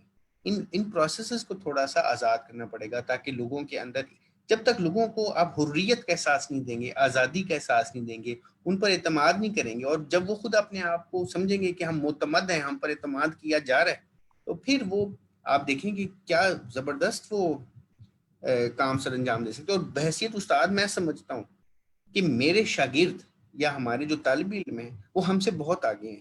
یہ اب وہ اگر آپ ان کو امپاور کریں اور اگر آپ ان کو مواقع دیں، وہ تو ان کی سوچ وہاں تک پہنچے گی جہاں ہم اس کے نقش پا تک بھی نہیں ہوں گے. وہ بہت آگے سوچتے ہیں ہم سے، تو ہمیں ان کو امپاور کرنا چاہیے. ہمارے ملک کی تعلیمی اداروں میں ایک بڑا مسئلہ یہ ہے، وہ ہے قوت کے ارتکاز کا. جب ایک استاد ہے وہ سمجھتا ہے کہ وہ قوت کا منبع ہے، کہ اس کے پاس طاقت ہے، اور پھر وہ اپنے شاگرد کا استحصال شروع کرتا ہے. مثال کے طور پر پاکستان میں ذاتی ایک مثال دیتا ہوں کل پرسوں کی. ایک پاکستانی اسٹوڈنٹ تھا مالاکنڈ یونیورسٹی میں. اس نے وہاں سے پی ایچ ڈی کی ڈگری حاصل کرنی تھی. میں اس کا ممتحن تھا، میں لاہور میں بیٹھا اس کا امتحان دے رہا تھا. تو اور یہ کئی دفعہ ہوا ہے. تو جب بھی میں کوئی سوال پوچھتا وہ بیچارہ جواب نہیں دے پاتا تھا. وہ کوئی بنیادی طور پہ اس کا بلا واسطہ جواب نہیں دے پا رہا تھا. وہ ادھر ادھر کی باتوں میں وہ مشغول ہو گیا. تو اس کے استاد نے جس طرح اس کو ڈانٹا، میں خود ڈر گیا. یار ایسے ڈانٹ بھی پڑ سکتی. وہ پی ایچ ڈی کا طالب علم تھا. پھر جب اس کا امتحان ہو گیا، اس کو مالاکنڈ سے لاہور بھیجا کہ تم نہ جا کے ڈاکٹر سبیر انور سے یہ دستخط کرا کے لاؤ کاغذ پہ. تو وہ بیچارہ مالاکنڈ سے گاڑی میں بیٹھ کے تحفہ بھی لایا، ایک وہ مالاکنڈ کے پھل لے کے آیا. اور اس نے تو میں نے ان سے پوچھا کہ بھائی یہ آپ الیکٹرانک سگنیچر بھی کروا سکتے تھے. اور کہتے نہیں، ہمارے پروفیسر ہمیں اجازت نہیں دیتے، ہماری یونیورسٹی ہمیں اجازت نہیں دیتی. تو آپ کو لوگوں پہ اعتماد کرنا چاہیے. ظن المومنین خیر، لوگوں کے ساتھ اچھا ظن کریں گے، حسن ظن رکھیں گے، ان کی آپ تھوڑی سی ان کو اہمیت دیں گے، ان کو شاباش دیں گے، اور کام ان کے حوالے کریں گے، تو وہ ذمہ داری کو سمجھیں گے اور اپنے فرض کو نبھانے کی کوشش کریں گے. تو میرے خیال میں اس ذہنی کلچر کو تھوڑا سا بدلنے کی ضرورت ہے. اور ہماری انڈسٹری کو اگر آپ تھوڑی سی انٹرونشنز کر لیں، تھوڑی سی آسانی دے دیں، ایز آف بزنس جسے کہتے ہیں، تو یہ بہت زیادہ ایکسلریٹڈ گروتھ ہوگی اس کے اندر. ہارڈ ویئر کے اندر بھی، سافٹ ویئر میں تو ہو رہی ہے، ہارڈ ویئر کے اندر بھی. اور چیزیں سستی ہو گئی ہیں. آپ دیکھیں آئی او ٹی کے ذریعے آپ روپاؤں میں، پہلے تو ڈالروں میں آپ کو وہ چیز ملتی تھی، اب وہ روپاؤں میں ملتی ہے. آپ کو روپاؤں میں چیزیں بڑی تعداد میں تھوک میں مل جائیں گی. آپ بڑی آسانی سے اپنی ڈیولپمنٹ کر سکتے ہیں. سر شکریہ مفصل جواب کا. ایک کوشچن نوید بھائی مجھے آپ کی طرف آنا ہے، مگر میں اس سے پہلے فیس بک پہ ایک کوشچن ہے، میں اگر اس کو لے سکوں تو. سر ہمارے ایک دوست پوچھنا چاہتے ہیں کہ ہم نے ابھی تک جو بات کی بریلینٹ مائنڈز کے حوالے سے، وہ یا تو ہم نے اسٹوڈنٹس کے لیول پہ بات کی، مگر ہم نے جو ٹیچرز کے لیول پہ، جو ہمارے اسکول اور کالجز میں ٹیچر ہیں، کیا ہمارے ملک میں ابھی آپ کی جو آرگنائزیشن کے تھرو بھی کچھ ایسی ایکٹیویٹیز ہو رہی ہیں کہ جہاں پہ ٹیچرز کو جو بی ایڈ کرتے ہیں لوگ، ان کو امپاور کیا جائے، ان کو بتایا جائے کہ یہ سائنس کو پڑھانا کیسے ہے؟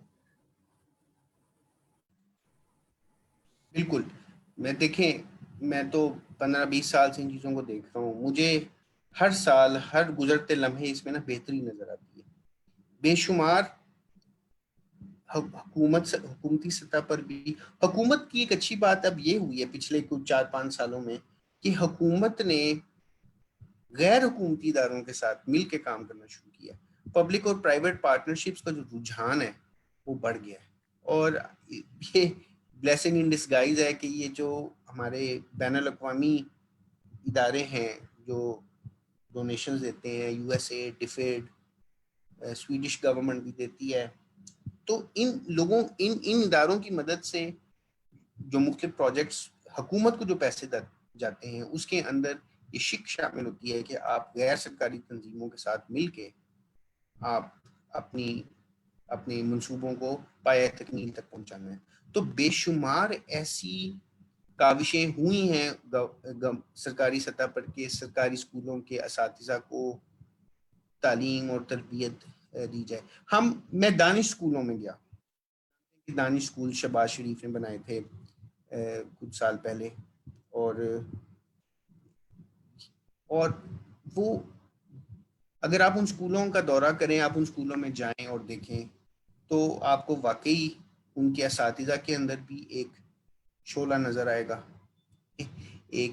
وہ مختلف طرح کے اساتذہ ہیں، وہ کیونکہ آپ نے ان کو ایک ماحول دیا ہے, آپ نے ان کو KPIs دیے ہیں, آپ نے ان کو نصب العین دیا ہے کہ آپ نے اس انداز میں پڑھانا ہے. وہ ایک چھوٹا سا ایک مائکروکازم سی بن گئی ہے ان دانش اسکولوں کے اندر. پھر آپ حکومت کے ساتھ جب بھی ہم نے کام کیا ہے, ہم نے انہیں بہت زیادہ روشن خیال پایا.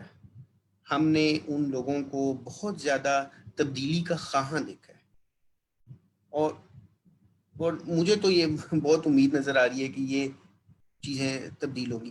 ایک گر چیزوں کو اسراء میں لانے کا جو آپ نے کہا ایکسلریٹ کرنے کا, وہ یہ ہے کہ آپ ان اداروں کے جو سربراہ ہیں ان کی ہائرنگ کا جو طریقہ کار ہے اس کو کچھ سالوں کے لیے بدلیں. اس میں ایسے لوگوں کو لائیں جو واقعی اس میدان کے ماہر ہیں, جو اس میدان کا جذبہ رکھتے ہیں اور اس میدان کے ماہر ہیں. اگر ایک بھی اچھا آپ کو سربراہ مل جائے ادارے کا, تو ادارے کے اندر اتنی قابلیت ہے, اتنے اس کے اندر وسائل ہیں کہ وہ جمود اور تعطل کو توڑ کے بڑی تیزی سے حرکت میں آ سکتا ہے. تو اچھے سربراہ, جہاں جہاں اچھے سربراہ آئے, ان اداروں کو اچھے سربراہ ملے. مثال کے طور پر PMIU ہے ایک ادارہ اسکولوں کا, پھر اسکول ایجوکیشن ڈپارٹمنٹ ہے, انہوں نے ورلڈ بینک کے ساتھ پروجیکٹس کیے ہیں, بہت سے کنسلٹنٹ ملے, بہت سے پروجیکٹس پہ غیر سرکاری انہیں سربراہ ملے مختلف پروجیکٹس کے لیے, تو انہوں نے کایا پلٹ کی. تو میرے خیال میں اچھے سربراہ لائیں اور ہیڈ ہنٹنگ کریں سربراہوں کی, بجائے اس کے کہ وہ اونچے درخواستیں وصول کی جائیں اور 6 کاپیاں وصول کی جائیں. اچھی ہیڈ ہنٹنگ کریں. تھوڑا سا ہمیں نا پروسیس کے زندان سے نکلنا پڑے گا, میں یہ سمجھتا ہوں یہ بہت ضروری ہے. سر اس کے ساتھ ساتھ ایک اور بھی چیز کہ شاید ٹیچر کو ہمیں یہ ایک ٹائم پہ اب بتانے کی تو نہیں, مگر میرے خیال میں یہ احساس ڈیولپ کرنے کی ضرورت ہے کہ جو رسپیکٹ ہے وہ سبجیکٹ کے ساتھ ہے, وہ اتھارٹی کے ساتھ نہیں.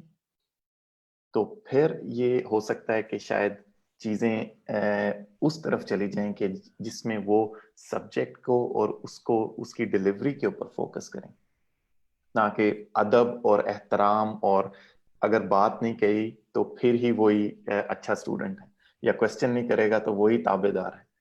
تو اس طرح کی. سر میرے خیال میں ہم اس کمنٹ کے ساتھ پہلے نوید صاحب کا کوشچن لیتے ہیں اور پھر عاصم بھائی میں آپ کی طرف آؤں گا. جی نوید بھائی, سوری آپ کی طرف آتے ہوئے ٹائم لگ گیا. نوید بھائی آپ کو ان میوٹ کرنا ہے اپنے آپ کو.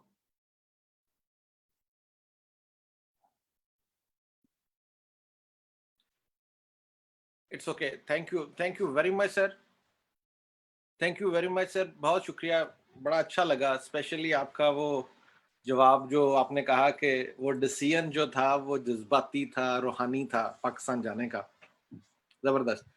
سر میں ایک ریکویسٹ کرنا چاہ رہا ہوں, آپ being the leading one of the leading institution جو ہے لمس ان پاکستان, سر ابھی جو زیادہ بات ہوئی ہے نا سر آپ نے جو کی ہے اس کا یہی ہے کہ اسکول لیول جو ہے ہمارا, جہاں بیسیکلی سائنس کی ایک بیس بنتی ہے میٹرک کی کلاس تک, اور اس میں رائٹ ناؤ جو گورنمنٹ سیکٹر ہے وہ ڈکلائن کا شکار ہے. ویئر ایز 80s میں چونکہ پرائیویٹ سیکٹر کی اتنی بھرمار نہیں تھی, اور 80s میں بڑے اچھے لوگ جو ہیں وہ پروڈیوس کیے گورنمنٹ سیکٹر نے. میری ریکویسٹ یہ ہے اس تناظر میں کہ اسٹل آج بھی میجورٹی آف دا پاپولیشن جو ہے وہ گورنمنٹ سکولز میں ہی جاتی ہے اسٹوڈنٹس کی. سر میری آواز آ رہی ہے؟ اوکے سر, لمس میں جس طرح آپ کام کر رہے ہیں, جس طرح الہاضمی کا آپ نے ذکر کیا, تو از اٹ فیزیبل کہ سالانہ یا ٹوائس ان ایئر آپ ایسی کوئی ورکشاپ یا ریفریشر کورسز جو ہیں صرف ٹارگٹ کر کے جو گورنمنٹ اسکول کے سائنس ٹیچرز ہیں ان کو آپ آفر کریں؟ اگر آپ ایسا کریں گے تو ڈیفینیٹلی انڈائریکٹلی آپ بیسیکلی ٹارگٹ کریں گے اس بہت بڑی میجورٹی کو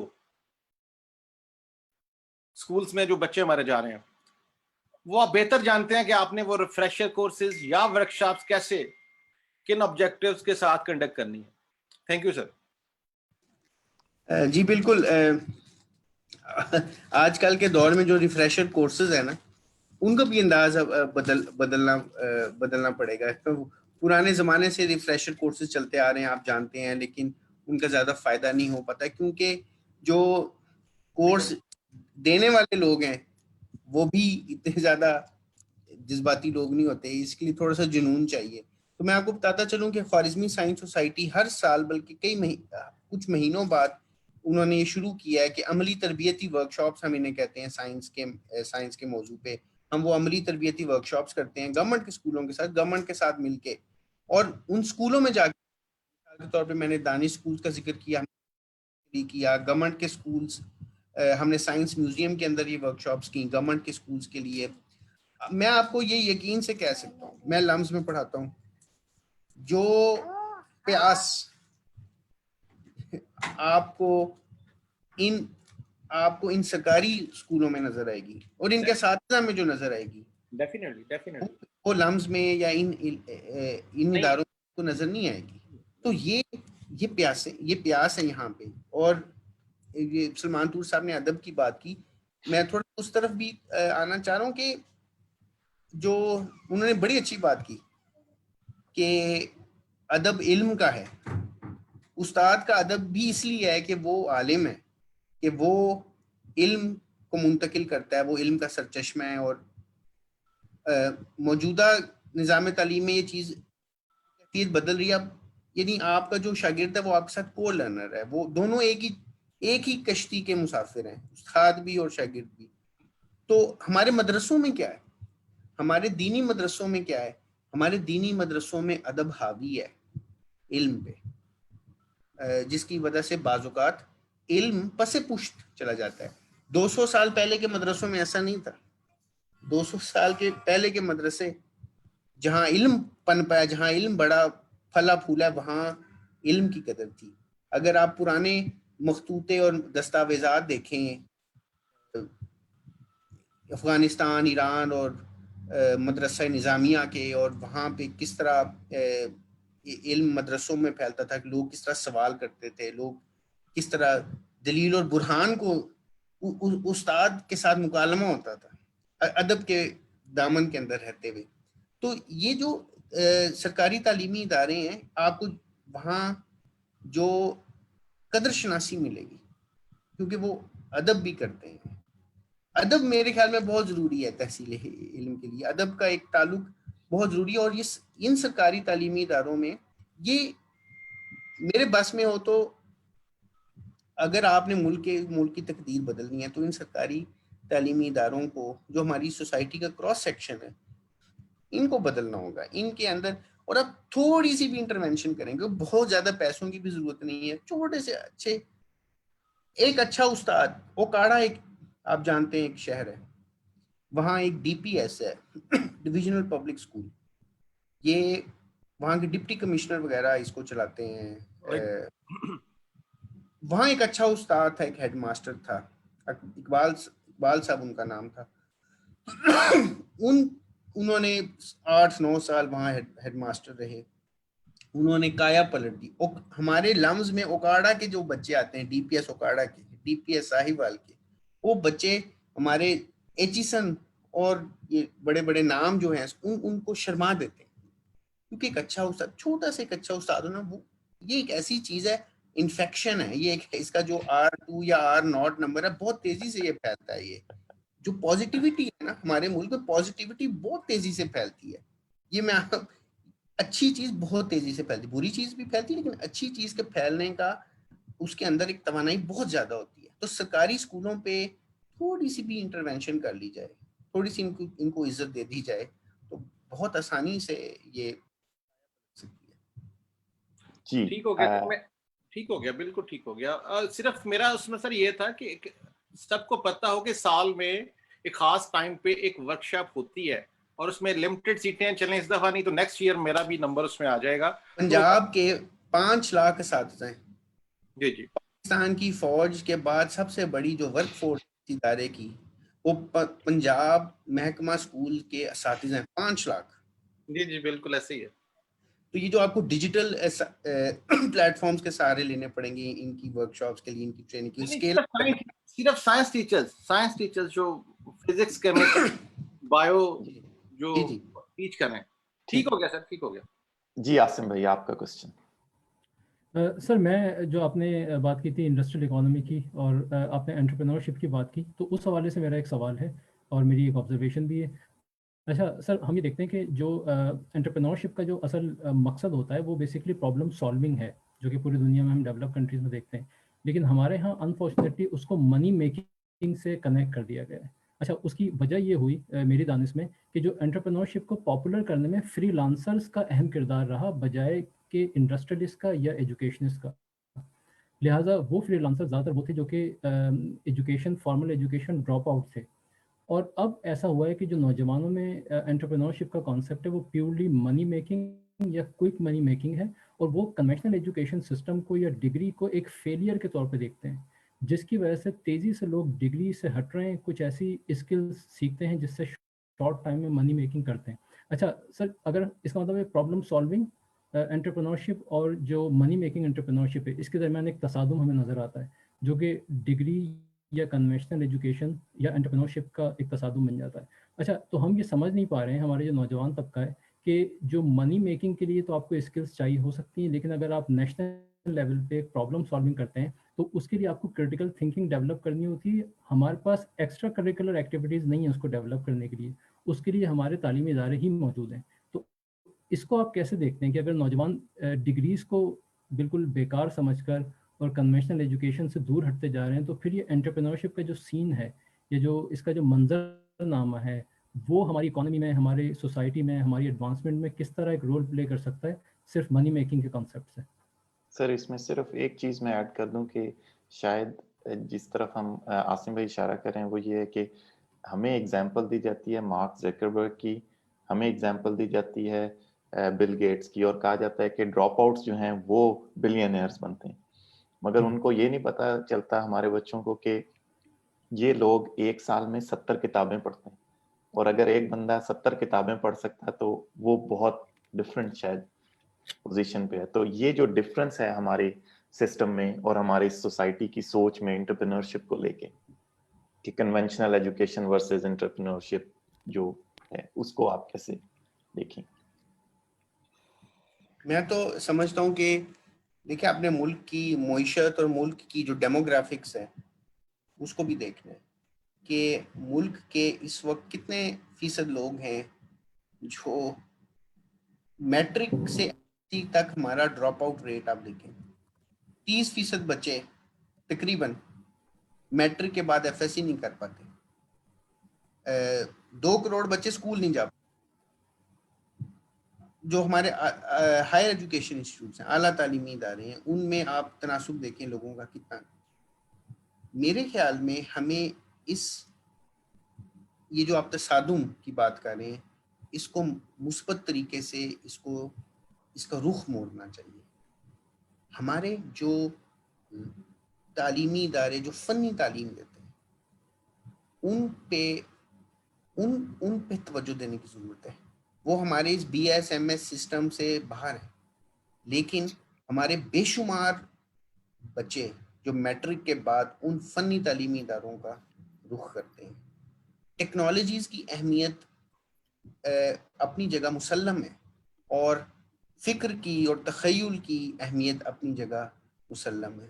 آپ سمجھیں ایک پیرامڈ ہے, پیرامڈ کے اوپر والی سطح پر آپ کے پاس تخیل ہے, فکر ہے, سوچ کی جولانی ہے, اور نچلی سطح پر آپ کے پاس مہارت ہے, آپ کسی فنی میدان میں مہارت ہے, آپ الیکٹریشین ہیں یا آپ الیکٹرانکس میں ماہر ہیں یا آپ ٹنکرر ہیں, آپ چیزوں کو بنا سکتے ہیں, 3D پرنٹ کر سکتے ہیں.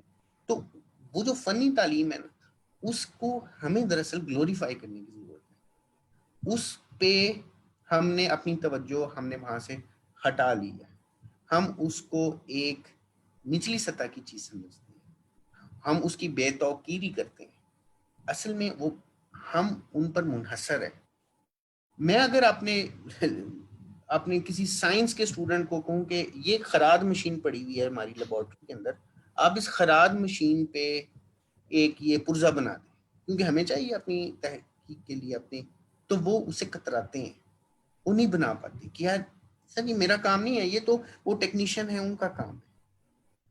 ہمیں اپنے ملک کی ڈیموگرافکس کو دیکھتے ہوئے، ان کی خواندگی کی سطح کو دیکھتے ہوئے، ان کی معاشی ضرورتوں کو دیکھتے ہوئے ہمیں اس فنی تعلیم اور وہ تعلیم جو ہماری چوکھٹے سے باہر ہے کہ یہ B S C M S C اس سے باہر سوچنا ہوگا، اور اس فنی تعلیم کی توقیر کرنی پڑے گی، اور یہ اس سے افادہ عام ہو سکتا ہے، بہت سے لوگوں کو فائدہ مل سکتا ہے۔ اور یہ جو فنی تعلیمی ادارے ہیں، جو فنی تعلیم ہے، غیر رسمی تعلیم ہے، یہ بھی انٹرپرینورشپ، یہ بھی انٹرپرینورز ہی ہیں نا، یہ بھی چھوٹی چھوٹی انڈسٹریز کے خالق بن سکتے ہیں۔ تو ہمیں یہ جو آپ بات کر رہے ہیں اس کو بڑے دھیان سے اپنی معاشی کیفیت کو دیکھتے ہوئے، اپنی ڈیموگرافکس کو دیکھتے ہوئے سوچنا پڑے گا۔ اب آپ دیکھیں جو لوگ شہروں سے باہر رہتے ہیں، اس وقت ملک کی 50% آبادی، کسی زمانے میں 70% آبادی دیہی آبادی تھی،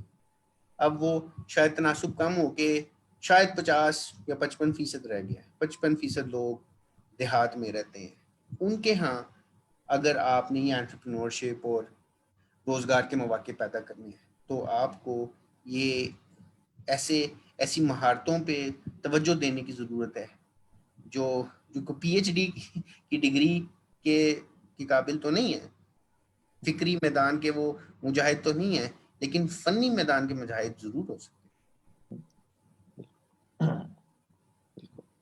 تو سر ہم آج کے آخری کوسچن کی طرف چلیں گے تاکہ ہم اپنے سیشن کو ٹائم سے ختم کر سکیں۔ تو میرے خیال میں ہمارے پارٹیسپینٹس میں سے کسی کے پاس کوئی کوسچن ہو تو جی نوید، فیس بک پہ بھی کچھ کوسچنز ہیں اگر آپ لے سکیں۔ جی میں اس کو ندیم بھائی کے کوسچن کے بعد لے لیتا ہوں۔ بہت شکریہ۔ السلام علیکم سبھی، کیسے ہیں آپ؟ گڈ، بہت اچھا کیا جی آپ نے۔ پہلے جو دونوں نے، عاصم نے اور سلمان بھائی، آپ دونوں نے وہ سوال اٹھا دیے تھے۔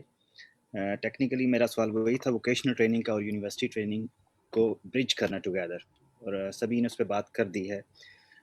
ایک سیکنڈ کمنٹ ہے جو کہ نوید بھائی نے اٹھایا تھا کہ ہم لوگ ایکسیلنٹ ٹیچرز کے بغیر، آپ نے اوکاڑا کے ٹیچر کی ایگزامپل دے دیا آلریڈی، اس کے بغیر ہم لوگ ایکسیلنٹ اسٹوڈنٹس نہیں بنا سکتے۔ تو آپ کا کیا کمنٹ ہے اس کے بارے میں کہ ہم لوگ کیسے ایکسیلنٹ ٹیچر ٹریننگ پروگرامز جو ہیں وہ سٹارٹ لے سکتے ہیں، جو انٹروڈیوس کروا سکتے ہیں، جس کی بیس کے اوپر ہم، جیسے آپ لوگ کام کر رہے ہیں انسپائر کرنا اسٹوڈنٹس کو، ویسے ہم لوگ اپنے اسٹوڈنٹس کو انسپائر کر سکتے ہیں ٹورڈز انوویشن، ٹیکنالوجی اور ایز فار ایز جو تخلیقی صلاحیت ہے اس کی طرف۔ آج کل کے دور میں جتنا بڑا ہمارا 22 کروڑ کی آبادی ہے، اس میں ہماری جو بچے اسکول جاتے ہیں اور جو تعلیم حاصل کرتے ہیں ان کے اساتذہ تک پہنچنے کے لیے ہمیں ڈیجیٹل ذرائع کا سہارا لینا پڑے گا، اس کے بغیر کوئی چارہ نہیں ہے۔ جب تک ہم ڈیجیٹل پلیٹ فارم پر اپنے ان کی ٹریننگ نہیں کریں گے وہ بہت مشکل ہو جائے گا ان سب لوگوں تک پہنچنا۔ دوسری بات یہ کہ اساتذہ کی ترقی اور ان کی مالی ترقی کو ان کی کارکردگی کے ساتھ نتی کرنا ہوگا، اور ان کی کارکردگی سے مراد یہ نہیں ہے محض کہ بچوں کے نمبر کتنے آگے ہیں۔ ابھی ان کی کارکردگی کا پیمانہ یہی ہے کہ میٹرک میں یا 5ویں جماعت میں یا 8ویں کے بورڈ کے امتحان میں کامیابی کا تناسب 25% ہے، 40% ہے، 65% ہے۔ ان کی کامیابی کو جانچنے کے مختلف پیمانے ہونے چاہیے۔ اس کے لیے ملکی سطح پر مقابلے ہونے چاہیے سائنس کے میدان میں، اسی طرز کے جس طرح بین الاقوامی سطح پر مقابلے ہوتے ہیں۔ میں ان مقابلوں کی اہمیت کو بار بار دہرانا چاہتا ہوں۔ بہت سے ملک جیسے Taiwan, Singapore, Iran, Thailand, رومانیہ، مشرقی یورپ کے بہت سے ممالک نے اپنی فزکس اور میتھمیٹکس کو ترقی دی ہے ان مقابلوں کے ذریعے، ان بین الاقوامی مقابلوں کے ذریعے، جنہیں فزکس اولمپیاڈ کہتے ہیں، یا فزکس میں جانتا ہوں فزکس ورلڈ کپ ہوتا ہے، international young physics talent competition ہوتا ہے IYPT، اسی طرح بایولوجی میں اور کیمسٹری اور میتھ میں بھی ان مقابلوں کی طرز کے مقابلے ہماری ملکی سطح پر ہونے بہت ضروری ہیں. جس طرح تقریری مقابلے ہوتے ہیں, پہلے اسکولوں بین الاضلاعی مقابلہ ہوتا ہے, پھر بین الصوبائی مقابلہ ہوتا ہے, پھر ایک قومی سطح پر مقابلہ ہوتا ہے جو وزیر اعظم ہاؤس میں ہوتا ہے تقریروں کا. اسی طرح یہ مقابلے ایک خوش آئند اور صحت مند مسابقت کی فضا ہونی چاہیے. ان مقابلوں کے ذریعے وہ امریکہ میں جس طرح ایک سائنس باؤل ہوتا ہے, ایک بہت بڑا مقابلہ ہوتا ہے, روبوٹکس کے مقابلے ہوتے ہیں یونیورسٹیوں میں. روبوٹک ہمارے ملک میں روبوٹکس کا میدان کیوں پل بڑھ رہا ہے, کیوں ترقی یافتہ ہے؟ ہماری ملک کی ٹیمیں اس وقت دنیا کے روبوٹکس کے مقابلوں میں انعامات جیتتی ہیں. وہ اس لیے کہ ملک کے اندر روبوٹکس کے مقابلے, نسٹ نے ایک روبوٹکس کا ایک ہر سال مقابلہ کرتی ہے, مجھے اس کا نام بھول رہا ہے, وہ ان مقابلوں کے ذریعے مسابقت کی ایک فضا پیدا ہوتی ہے. سپارکو نے شروع کیا مصنوعی سیارے بنانے کے لیے, اس میں مختلف الیکٹرانکس کے پروجیکٹ کالجوں یونیورسٹیوں کے بچوں کے درمیان مقابلہ. یہ مقابلے ہمارے ملک میں مزید بڑھیں. ان مقابلوں میں جن اساتذہ کے بچے اچھی کامیابی حاصل کریں, ان کی ترقی کو, ان کی معاشی ترقی کو اس کے ساتھ وابستہ کیا جائے. جب تک آپ اپنے اساتذہ کی ترقی کو اور ان کے آگے بڑھنے کے جذبے کو تحریک نہیں دیں گے, کسی مالی منفعت, اس میں مالی منفعت شامل ہے, یہ ایک حقیقت ہے, تو پھر آپ ترقی کریں گے. اور ان کی اہمیت بہت زیادہ ہے ان مقابلوں کی. تو اساتذہ کی ترقی کو ان کے سالوں سے نہ مشروط کریں کہ یہ 2 سال ہو گئے ہیں اس کی ترقی اب ہونی چاہیے, 4 سال ہو گئے اس کی ترقی ہونی چاہیے, بلکہ ان کے بچوں کی کارکردگی کے ساتھ مشروط کریں. اور ان اساتذہ کو آپ آزادی دیں کہ وہ اپنی تجربہ گاہوں کے تالے کھلے رکھیں, اپنی تجربہ گاہوں میں بچوں کو آنے دیں, وہ ان کی چوپال ہو, وہ تجربہ گاہ, وہ اسکول بچوں کے لیے تفریح گاہ ہو, وہ وہاں آ کے اپنی وہاں ایک 3D پرنٹر ہو. چین میں ہر اسکول میں 3D پرنٹر ہے, یہ کوئی اتنے مہنگے بھی نہیں, اب تو ملک میں بن سکتے ہیں 3D پرنٹر. اس فضا کو رائج کرنے کی ضرورت ہے. اور ظاہر ہے یہ حکومتی اسکول ہیں, حکومت کے اندر تھوڑی سی بھی اگر آپ ان کو توجہ اس طرف دلائیں وہ ضرور کر پائیں گے. اور ہمارے ملک کے اندر ایک اہم بات جو یہ سرکاری تعلیمی اداروں جو مالی جو نظام ہے اس کی بہتری کے لیے ضروری ہے کہ یہ سرکاری تعلیمی ادارے مالی طور پر خود مختار ہوں, یہ خود جا کے چندہ لے سکیں. جس طرح علی گڑھ جب بنا, سر سید نے جب چندے لیے, الطاف حسین علی نے جا کے نواب وقار الملک محسن ملک کشکول لے کے جاتے تھے, چندہ لیتے تھے. لیکن ہمارے اسکولوں اور مخیر حضرات کے درمیان ایک رابطہ ہونا چاہیے, اور ایک توقیر کے ساتھ اور باوقار انداز میں یہ لوگ ان اسکولوں کے لیے چندہ دیں. ابھی میں آپ کو سچی بات بتاؤں کہ ہمارے سرکاری تعلیمی ادارے کو اگر کوئی چندہ دینا چاہے وہ اسے وصول نہیں کرتے کہ بھئی ہم اس کی کیسے ایکسپلینیشن دیں گے, ہم یہ کیا. ایک دفعہ میں ایک کالج کے اندر ایک لیکچر دینے گیا تو میں نے ان کی لیبارٹریز وغیرہ دیکھی, اور وہ ایک کالج تھا ڈگری لیول کا.